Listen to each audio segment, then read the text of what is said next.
We will start with Mr. Lloyd, please. 6 minutes. And just let me preface, we can go till 10 to 6. I'm not sure how long we want to go, but that's going to be up to the committee. We may have to shorten the second round, to meet that deadline. But anyway, go ahead, Mr. Lloyd. Thank you, Mr. Chair. Thank you for coming to all of the witnesses. I'm going to start with Deputy Commissioner Brian Larkin. We had the pleasure, across party lines, of touring the RCMP lab here in Ottawa recently, hosted by yourself and others. And at that lab, your staff told me that they already extensively work with manufacturers to determine, they work with manufacturers when working on what firearms will come into Canada. Is that the case? Thank you, Mr. Chair. And Mr. Lloyd, that is the case. We do work extensively with manufacturers, but the Canadian Firearms Program also does a fair bit of research independent of the manufacturers.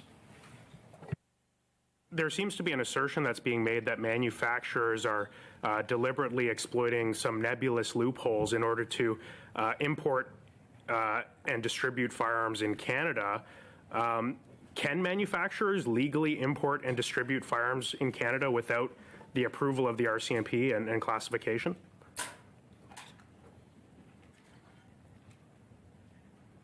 Sorry, if you allow me, Mr. Chair, to support my colleague on this question. So the way it functions right now is, and I don't want to say it if it's a loophole or not, I'll just explain the process. If the gun that is manufactured in Canada is non-restricted, and deemed to be non-restricted by the manufacturer, they don't require to verify with the RCMP to verify the classification itself. So it is sold as non-restricted. What we heard from stakeholders is in some instances, these non-restricted, due to the complex classification, could be actually restricted, but it's sold in the market, and by the time the RCMP gets it, measure it, it's a very detailed process, as you probably saw when you had your visit. This happened? I don't have the numbers. I don't know. I'll refer to the RCMP. I just wanted to explain the process of the gap. I actually don't have the numbers of how often this has happened, but I can say that in since 2020, we have seen a significant increase of records or firearms in the industry that have not received an FRT number. And in doing that, can I back up a little bit to give a little bit of an explanation around verifiers? Well, No, it because seems to it me, means I do have limited time, but it seems to me that a manufacturer wouldn't want to be liable by importing a restricted firearm and saying it's a non-restricted firearm. Wouldn't the manufacturer be liable if they were importing firearms that were explicitly restricted or prohibited firearms, claiming that they're non-restricted?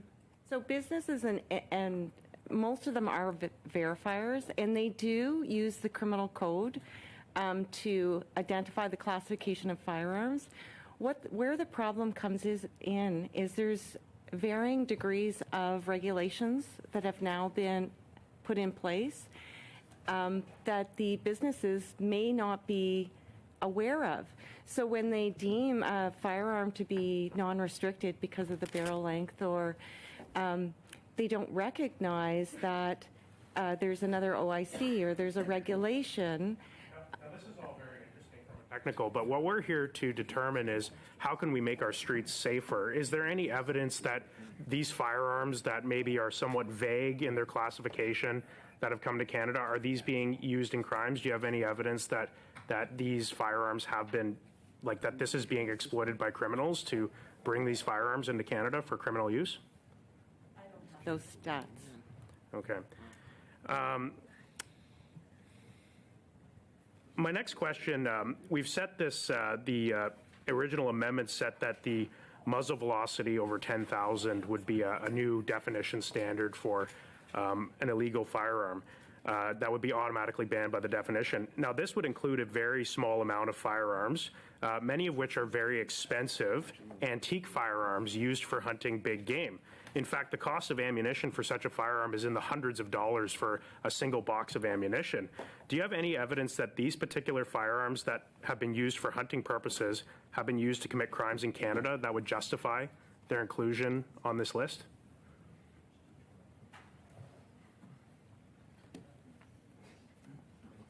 Mr. Chair, through you, we don't have any evidence. We do not have that information. Okay, so it's interesting. So it seems like it's not actually an objective decision based on evidence that this is a threat to public safety, that this is causing fatalities, or this is being used by crime. It seems like the decision to include this specific classification in the definition is purely based on subjective values on, we do not believe these firearms should be in Canada, but we don't have any objective evidence that they actually have posed a threat to Canadians. In terms of airsoft, it was also very interesting. I know I only have a little bit of time.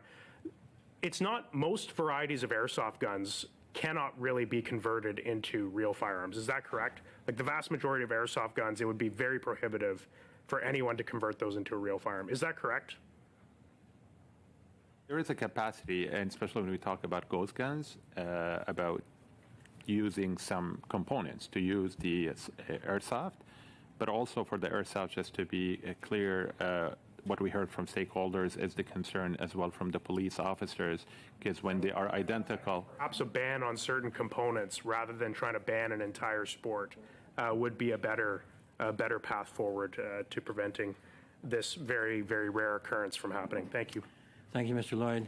I'd like to remind all members that our witnesses are here today in a non-partisan, non-political manner, and they can't give opinions about things beyond that.